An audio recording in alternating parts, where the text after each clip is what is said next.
This episode, Band-Aid is going to talk to you a little bit about trailing.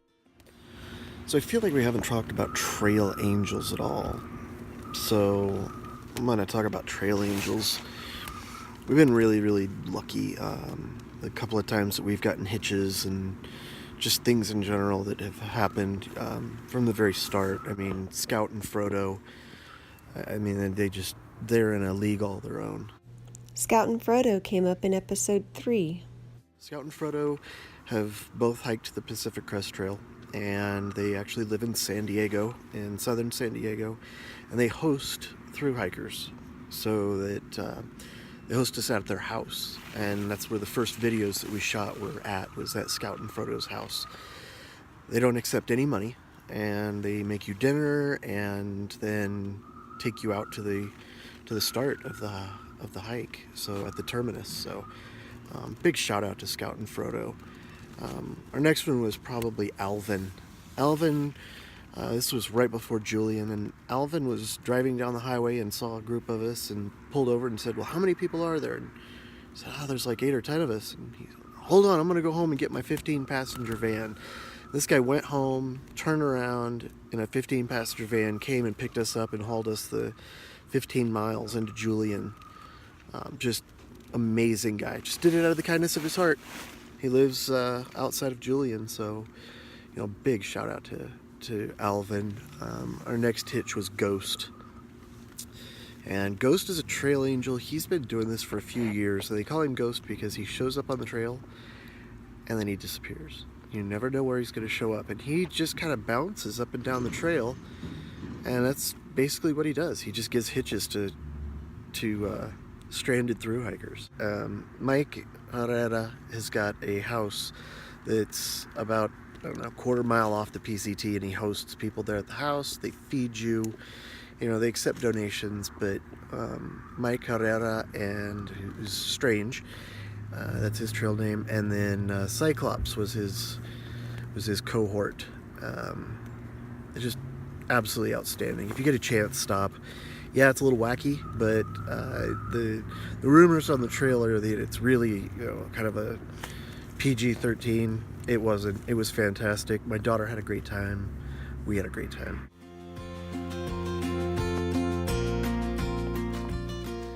All right, we're coming back at 7 o'clock.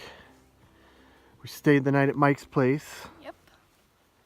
I thought we were going to do 19 miles yesterday. Not so much. So what do we have to do today? We have to do 20 today.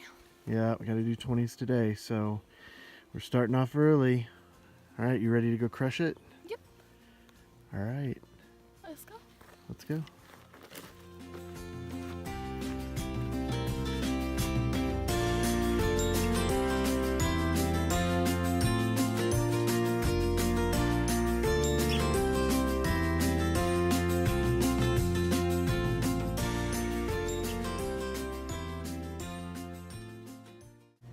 Sometimes when it gets hot in the desert, it's time for a night hike.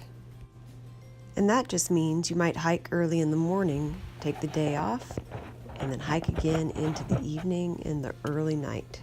All right, there it is. If it's not full tonight, it's full tomorrow. It's almost full, but it is sunset. Long shadows. We took the majority of the day off. We did 10 miles by noon, right? Mm-hmm. And now we're on our night portion where we're going to hike another 10 miles. McKenna just finished another bottle of water and she's got 2 more liters to go. But boy, the scenery certainly does change as the lights go out. And this is my favorite time in the desert because it's not hot. It's not hot, yeah, which the high today was 80, and that may not sound like much to people here in Southern California who are used to 100-degree temperatures, but for a couple of Pacific Northwesterners, 80 is ridiculous.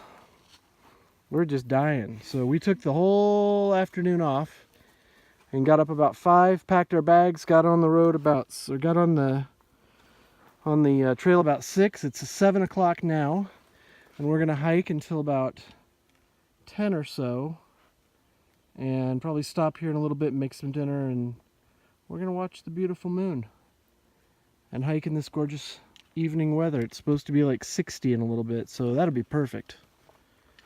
All right, we ready? Yep. Go crush some more miles? Night hiking is a great way to make up some miles.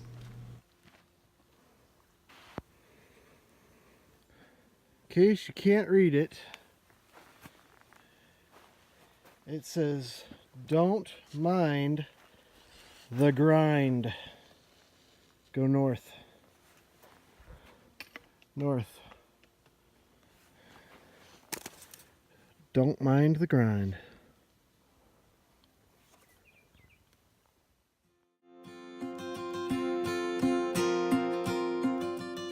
All right, good morning. So, night hiking was a great success. Great success. We only did about another 8 miles, but it was probably the hardest part of this little section right here. We were basically climbing out of a canyon, so it was a slog. But it's about 7 a.m. We're up and at 'em, and we've already hit a water cache, so we are topped off on water, and it's 9 miles to the Paradise Valley Cafe. So we'll be getting there around 11 or 12, which stinks. I was kind of looking forward to a big old fat burrito, their breakfast burrito, but the Paradise Valley Cafe is apparently renowned for their Juan burger, or the big Juan. So looks like that'll be lunch. So we will head on in. And of course, it's a beautiful morning. Sun's up. And we're just making miles. Say hi, McKenna. Making miles. What's the saying for this year? Don't mind the grind. Don't mind the grind. And it is a grind. So, in the hiking community, everybody always talks about the hiker hunger. And when that kicks in and you're just always hungry, it's like no matter what you do, you're always hungry. I feel like nobody talks about before that, when you're first getting started, you get so anxious to do miles and so focused on I gotta get my miles in that a lot of times you forget to eat. And that's what we did this morning. So we got all anxious and all ramped up and, thinking about that burger we got coming, and we forgot to eat. We haven't eaten in 20 hours. What's that? We haven't eaten in 20 hours. We literally, the last thing we ate was at 1 o'clock yesterday. It is almost 8:30 now, so I don't know, probably 19 hours though, but so we made the executive decision to stop and eat because we were bonking. We were running out of steam really fast. Anyway, yeah, you gotta feed your beast, and then you don't mind the grind. But even as our packs are lightening up, less food, less water, they still feel heavier because we're not eating, so remember to eat. And just when you're feeling a little down, there's more trail angels. And then Mary's place. Mary actually lives like just off the PCT and has created her own little oasis. And I've got some pictures that we'll throw up here. And there's a shower out there. I mean, it's just a water container. There's a bathroom. I mean, it's just a pit toilet, but it's still the nicest thing you've got out there.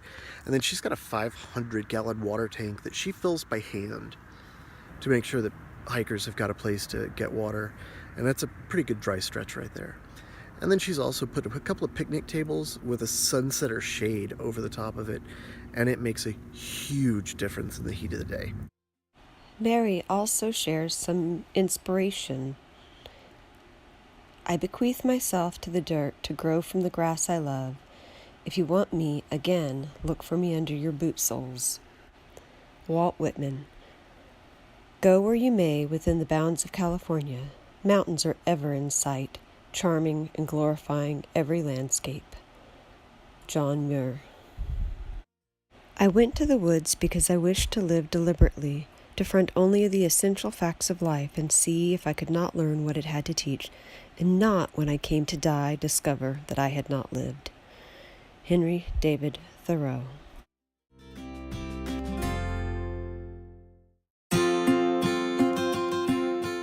So those are the trail angels that we've kind of met. And I think from now on we're going to try to meet the trail angels a little more and maybe even do a quick question and answer session with them. See if we can't get a little info from them and just get their faces out there so they get the recognition that they deserve. But we are at Paradise Valley Cafe and we're taking a Nero today, so we'll be doing very few trail miles. And then we're getting a hitch into Idlewild, and we will be zeroing in Idlewild, so we kind of need it.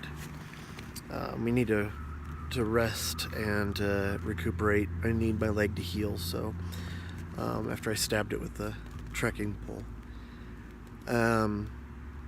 And then April 19th, I want to take a second and talk about April 19th.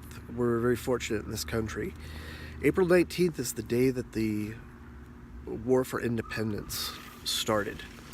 And we remember April 19th as Patriot Day. It's different from the Patriots Day that we have now, but Patriot Day is to remember those people who died in both Lexington and Concord, and to remember the sacrifices that they made, because picking up arms and standing against the king's troops was a act that was punishable by death. There was no court.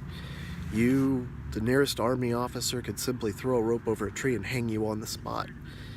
And so because of those people, we have the freedoms that we enjoy today. So all right, enough history, and we're gonna get moving towards Idlewild.